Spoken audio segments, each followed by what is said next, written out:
오늘 본문은 애굽에서 모압 평지까지 이스라엘의 노정 가운데 이스라엘이 머물렀던 40군데의 장소를 기록하고 있습니다.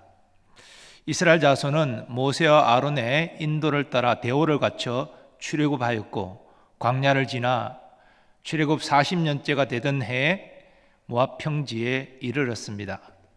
그런데 이스라엘 자손의 실제적인 인도자는 모세나 아론이 아니라 여호와 하나님이셨습니다. 하나님께서 구름 기둥, 불 기둥 가운데 임하셔서 이스라엘 자손을 인도하셨습니다. 그 사실이 출애굽기에 이렇게 증거됩니다. 여호와께서 그들 앞에서 가시며 낮에는 구름 기둥으로 그들의 길을 인도하시고 밤에는 불 기둥을 그들에게 비추사 낮이나 밤이나 진행하게 하시니 낮에는 구름 기둥, 밤에는 불 기둥이 백성 앞에서 떠나지 아니하니라. 오늘 본문의 증언에 따르면 이스라엘 자손은 유대력으로 첫째 달 15일에 출애굽하였습니다. 이날은 유월절 다음 날로 무교절이 시작되는 첫날입니다. 우리가 출애굽기를 통해서 확인하는 대로 유대력으로 첫째 달 15일 해질 무렵 애굽 전역에 장자가 죽는 재앙이 임했습니다. 그때 여호와 하나님의 말씀에 따라서 어린 양을 잡아 그 피를 각 집의 임방과 설재에 바른 이스라엘 자손은 장자 죽음을 피할 수 있었습니다. 이스라엘 자손은 애굽 사람들이 장자를 장사 지내는 그 과정 가운데 구원의 감격을 경험하면서 어린 양의 고기를 불에 구워 먹고 그 다음 날, 즉 15일에 라암셋을 떠나 출애굽의 여정을 시작하였습니다. 오늘 본문 3절 4절이 그러한 사실을 이렇게 증거합니다. 그들이 첫째 달 15째 날에 라암셋을 떠났으니 곧 유월절 다음 날이라. 이스라엘 자손이 애굽 모든 사람의 목전에서 큰 권능으로 나왔으니 애굽인은 여호와께서 그들 중에 치신 그 모든 장자를 장사하는 때라. 여호와께서 그들의 신들에게도 벌을 주셨더라. 그러니까 출애굽의 모든 노정도 여호와께서 인도하셨지만 출애굽의 시작도 여호와께서 주도하셨습니다. 특별히 본문은 이스라엘 자손의 출애굽이 모든 애굽 사람의 목전에서 일어난 일임을 증거하므로 출애굽의 역사성을 확인하여 주고 있습니다. 성경학자들은 애굽의 연대기를 참고해서 이 출애굽의 실제적인 그 시기가 기원전 15세기 중엽으로 이해합니다. 이스라엘 자손의 노정은 라암셋을 출발하는 것으로 시작되고 있습니다. 본래 이스라엘 자손은 야곱 그 일가가 애굽 고센 땅에 정착해서 살았습니다. 그 땅이 목축하기 좋은 땅이었기 때문에 그 땅을 원했고 바로가 그 땅을 허락해 주었습니다. 근데 시간이 흘러 이스라엘 자손의 수가 많아지자 위기를 느낀 바로가 이 이스라엘 자손을 국고성을 건축하는 노역에 사용했습니다. 그래서 고센 땅을 떠나서 비돔과 라암셋을 건축했는데 출애굽 직전에는 라암셋을 건축하는 정이었습니다. 그래서 라암셋이 이스라엘 자손의 출발지가 된 것입니다. 이어지는 숫곳은 이스라엘이 행진 중에 첫 번째 머문 장소인데 출애굽기 12장에 따르면 이곳에서 이스라엘 자손이 무교병을 구워 먹었습니다. 그리고 이스라엘 자손은 계속 행진하여 에담에 진을 쳤는데 에담은 광야 끝에 있는 곳으로 성루라는 의미가 있습니다. 새로운 출애굽 경로를 주장하는 사람들은 이 아담이 애굽과 미디안의 국경선이 위치한 곳으로 이해합니다. 그리고 에담에서부터 여호와께서 낮에는 구름 기둥으로 밤에는 불 기둥으로 이스라엘 자손을 인도하기 시작하셨습니다. 이스라엘 자손은 에돔을 떠나서 하나님의 인도하심을 받고 바알스본 앞 비하히롯으로 돌아가는 믹돌 앞에 진을 쳤습니다. 이곳의 정확한 위치는 전통적인 출애굽 경로와 새로운 출애굽 경로를 주장하는 사람에 따라서 서로 다른 위치가 있습니다. 이스라엘 자손은 이곳에서 홍해를 건너서 출애굽을 완전히 이루는데 오늘 본문은 그 장면을 이렇게 간략하게 증가합니다. 하이롯 앞을 떠나 광야를 바라보고 바다 가운데를 지나 에담 강야로 사흘 길을 가서 마라에 진을 치고, 이스라엘 자손은 홍해바다를 건널 때 광야를 바라보고 건넜습니다. 그 광야는 애굽 건너편, 즉 홍해 건너편에 있는 그러한 광야였습니다. 하나님의 초자연적인 역사로 홍해바다를 육지처럼 이스라엘 자손이 건넜습니다. 그러나 뒤따라오던 애국 군대는 홍해바다가 합쳐짐으로 몰살되고 말았습니다. 그런데 그런 위대한 하나님의 구원을 경험하고 하나님을 찬송했던 이스라엘 자손이 바로 눈에 보이던 광야를 3일길을 걸어도 물을 발견하지 못했습니다. 그리고 겨우 발견한 물은 써서 먹을 수 없는 물이었습니다. 그러나 하나님께서 모세를 통하여서 나무를 던지게 쓴물을 달게 바꿔주심으로 그 물을 마실 수 있었습니다. 그리고 이스라엘 자손은 물샘 12과 종려 70주가 있는 엘림에 이르러 비로소 장막을 치고 쉴 수 있었습니다. 이러한 사실은 하나님께서 택한 백성을 계속 고난 가운데 두시는 것이 아님을 우리로 깨닫게 합니다. 하나님은 택한 백성에게 때가 되면 엘림의 안식을 허락하여 주십니다. 우리 인생 여정 가운데 고난이 없을 수는 없겠지만 우리의 형편을 아시는 하나님께서 고난 가운데서 피할 길을 내심을, 그리고 결국 우리로 편안히 쉴 수 있는 엘림을 허락하심을 굳게 믿는 우리가 되기를 원합니다. 그러므로 어떤 상황에서도 낙심 절망하지 마십시오. 우리 인생의 여정은 선한 길로 인도하시는 하나님의 손길 아래에 있습니다. 그 하나님을 신뢰하고 끝까지 의지하는 우리가 되기를 소원합니다. 계속해서 이스라엘 자손은 엘림을 떠나서 홍해가에 진을 치고 홍해가를 떠나 신광야에 진을 쳤습니다. 이 신광야는 엘림과 그리고 시내산 사이에 있는 광야입니다. 이스라엘 자손은 신광야를 떠나 돕가에 진을 치고 돕가를 떠나 알루스에 진을 치고 알루스를 떠나 르비딤에 진을 쳤는데, 이 르비딤에 백성이 마실 물이 없었습니다. 사실 르비딤이라는 말은 쉬는 곳이라는 의미인데요, 물이 없었습니다. 그래서 이스라엘 자손이 모세와 다투었습니다. 그리고 그곳 이름이 머리바로 바뀌었습니다. 하나님께서 쓴물을 단물로 바꾸어 마시게 하시고 엘림의 안식을 주셨지만 얼마 지나지 않아서 다시 원망하고 불평하고 하나님인 종 모세와 다툰 것입니다. 그것은 하나님을 신뢰하지 않는 불신앙이었습니다. 하지만 하나님의 이런 상황 가운데서도 모세라 하여금 르비딤에 반석을 쳐서 물을 내어 이스라엘 자손이 마시게 하셨습니다. 우리는 작은 고난 때문에 지금까지 우리를 선한 길로 인도하신 하나님을 불순종하고 믿지 않는 이런 불신앙을 경계해야 하겠습니다. 그 하나님은 지금도 우리와 함께 하시고 선한 길로 인도하신다는 사실을 굳게 믿기를 소원합니다.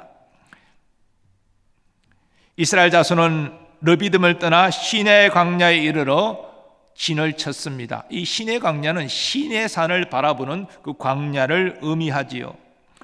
출애굽 말씀에 따르면 이스라엘 자손이 애굽을 나온 지 3개월이 되던 날 이 시내 광야에 이르러 진을 쳤습니다. 이 3개월이 되던 날을 주석가들은 출애굽 후 만 2개월이 지난 다음 날로 추석합니다. 그리고 이스라엘 자손은 이곳에서 11개월 이상을 머물면서 여호와 하나님과 모세를 통하여 언약을 맺습니다. 그리고 모세를 통하여 율법을 받습니다. 또 성막을 그들이 구체적으로 어떻게 만들지를 받고 그 말씀대로 성막을 만들었습니다. 그 모든 기구들을 만들었습니다. 그런데 오늘 본문은 이 중요한 언약이나 율법을 받거나 성막을 만든 모든 중요한 내용들을 생략하고 있습니다. 오늘 본문이 기록된 의도는 이스라엘 자손의 출애굽 그 노정에 그들이 거하였던 장소에 대한 간략한 요약이기 때문입니다. 이스라엘 자손은 하나님의 명에 따라 시내 광야를 떠나서 이제 또 행진을 시작하는데 기브롯 핫다와에 진을 쳤습니다. 기브롯 핫다와는 무덤과 탐욕이 서로 합쳐진 말인데, 그곳에서 이스라엘 자손이 하나님 주신 만나에 만족하지 못하고 고기를 먹고 싶다, 채소를 먹고 싶다, 그렇게 원망하고 불평하고 하나님의 종 모세와 다투어다가 많은 사람이 죽었기 때문입니다. 그래서 탐욕의 무덤이다, 이렇게 이름이 지어졌습니다. 우리는 우리의 인생 여정에 하나님이 허락하신 모든 것, 작은 것일지라도 감사하고 자족하며 살아야 하겠습니다. 주신 은혜에 감사하고 자족하는 삶은 하나님이 더 큰 은혜와 복을 더하여 주십니다. 우리가 늘 익숙한 것, 그런 것들에 대한 감사를 놓칠 때가 많은데요, 아침에 눈을 떠서 또 하루의 시작을 할 수 있는 것도 감사한 일입니다. 여러분, 밤에 잠을 자다가 아침에 일어나지 못하는 사람들도 있어요. 아침에 눈을 뜨는 것도 감사한 일입니다. 그리고 내가 일할 곳이 있는 것도 감사한 일이고요, 일을 잘 마치고 무사히 가정으로 돌아온 것도 감사한 일이고요. 그래서 우리가 생각해 보면 너무나 감사할 일이 많아요. 그런 하나님이 베풀어 주신 모든 것에 대해 감사하고 자족하고 이렇게 살면 더 하나님이 주시는 은혜와 또 풍성함이 넘치게 될 줄 믿습니다.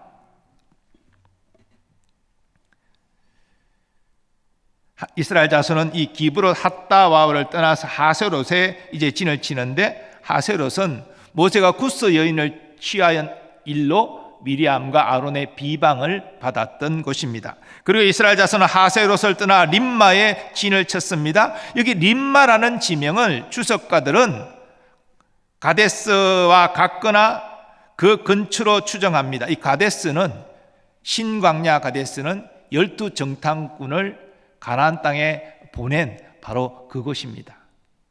이곳에 어떤 일이 일어났습니까? 그 12정탐꾼이 돌아와서 보고를 할 때 10정탐꾼이 부정적인 보고를 하지 않습니까? 그래서 낙심 절망한 이스라엘 자손이 우리 처자들을 다 죽이려고 하느냐?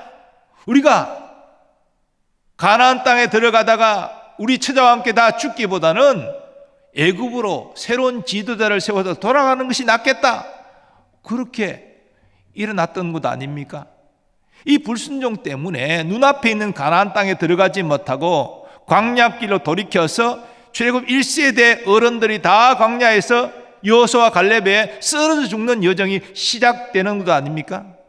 불신앙으로 말미암아 광야 죽음 생활이 시작되는 곳이 바로 신광야 가데스입니다. 림마와 가데스가 맞다면 림마가 바로 그런 죽음의 광야길을 걷기 시작하는 출발지가 되는 것입니다. 그리고 이어 나오는 지명들은 특별한 의미가 없습니다. 왜냐하면 38년 이상의 그 광야 생활 가운데 다 쓰러져 죽는 바로 그러한 과정에 나타나는 지명들이기 때문이죠. 그래서 우리는 그러한 지명들을 구체적으로 살필 필요가 없을 것 같습니다. 즉 불순종한 출애굽 1세대가 광야에서 쓰러져 죽는 여정이 기록되고 있는 것이죠. 그런데 이 여정에 또 다른 복선이 있는데, 그것은 출애굽 1세대가 불순종으로 죽으면서 출애굽 2세대들이 성장하는데 하나님은 그들을 광야 생활 속에서 믿음으로 연단하셨다는 것입니다. 그래서 이제는 불순종이 아니라 순종의 세대로 세우기를 원하셨다는 것입니다.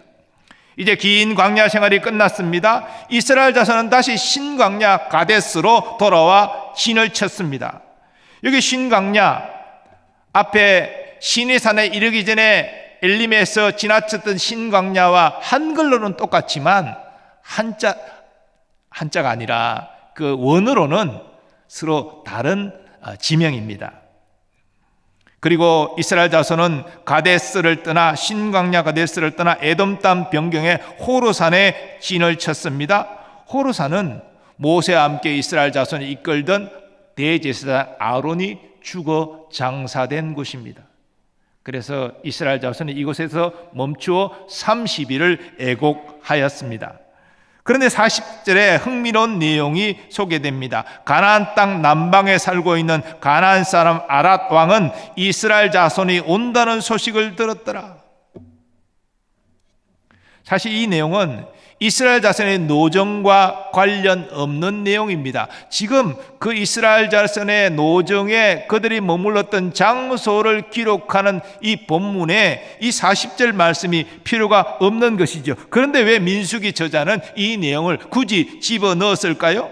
그것은 지금까지 광야 여정은 불순종으로 쓰러져 죽는 여정이었지만 지금부터의 여정은 가나안 땅을 정복하기 위하여 광야를 행진하는 여정이 될 것임을 소개하고 있는 것입니다.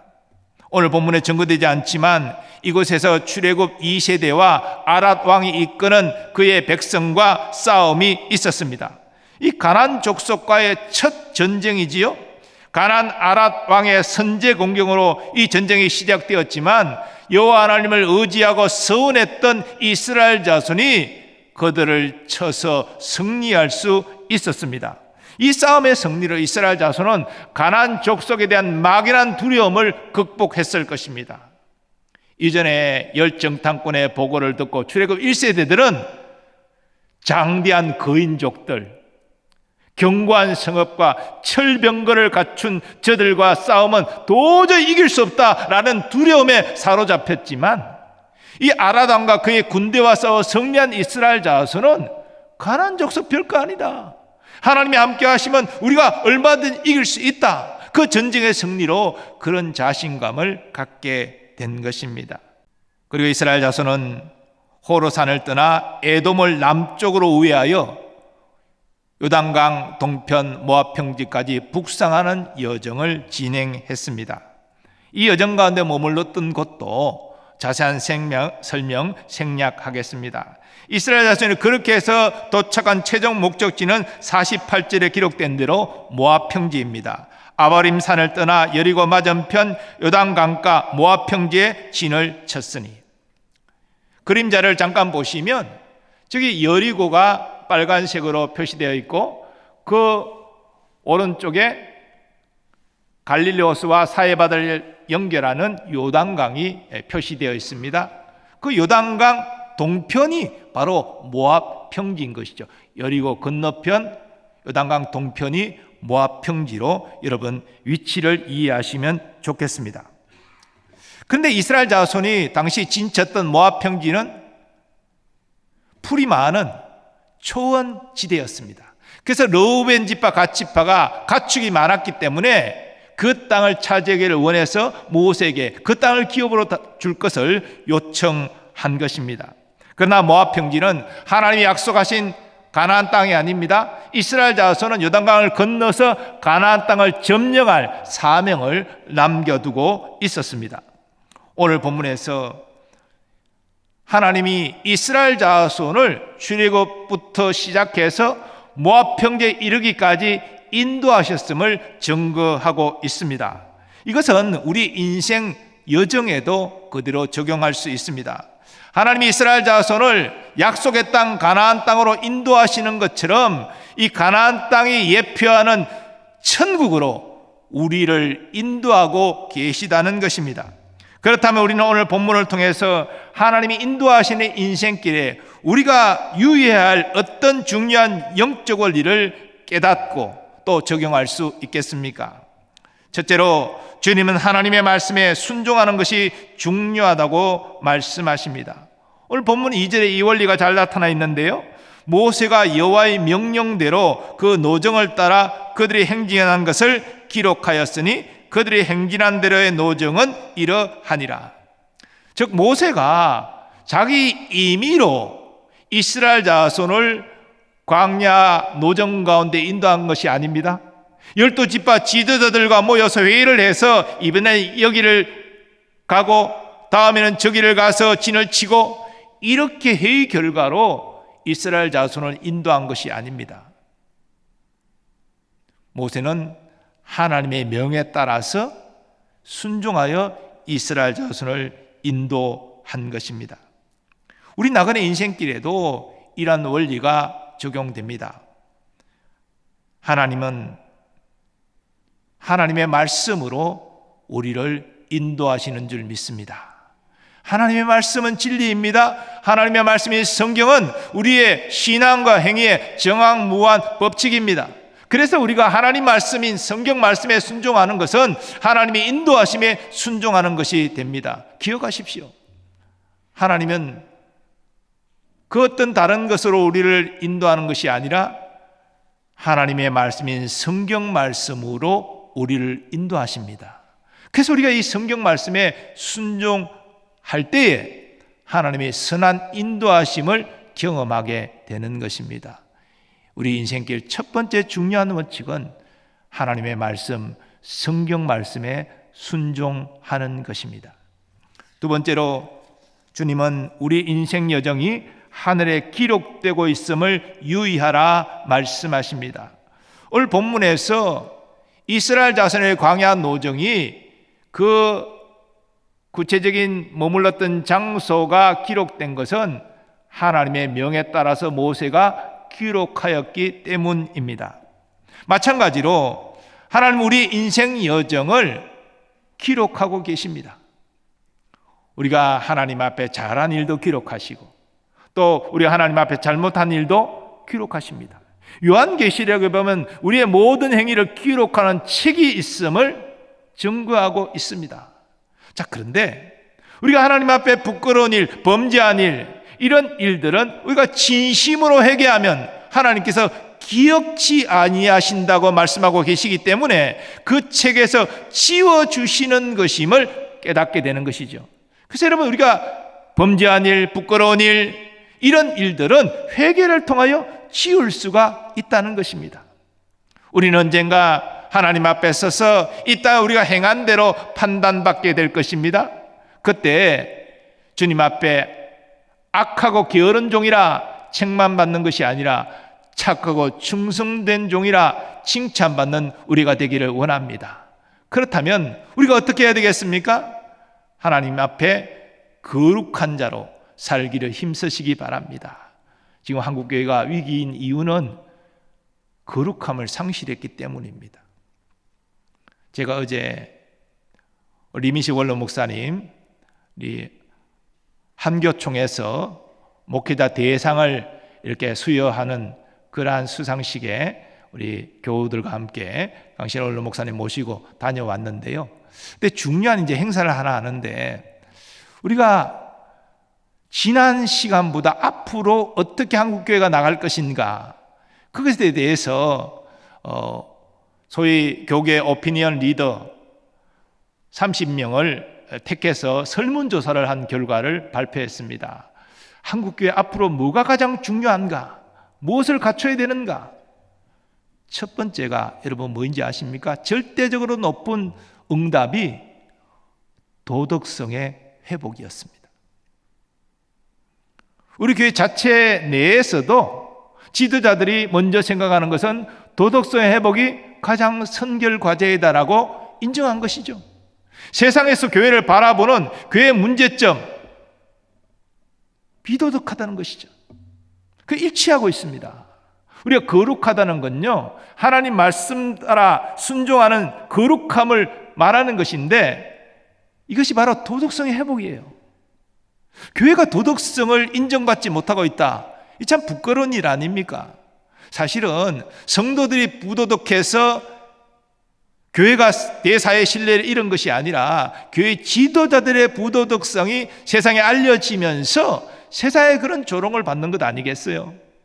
그러나 어찌 이 문제가 지도자의 문제겠습니까? 교회의 세속화, 말씀에 순종하지 않는 그러한 모습들, 우리 모두의 문제입니다.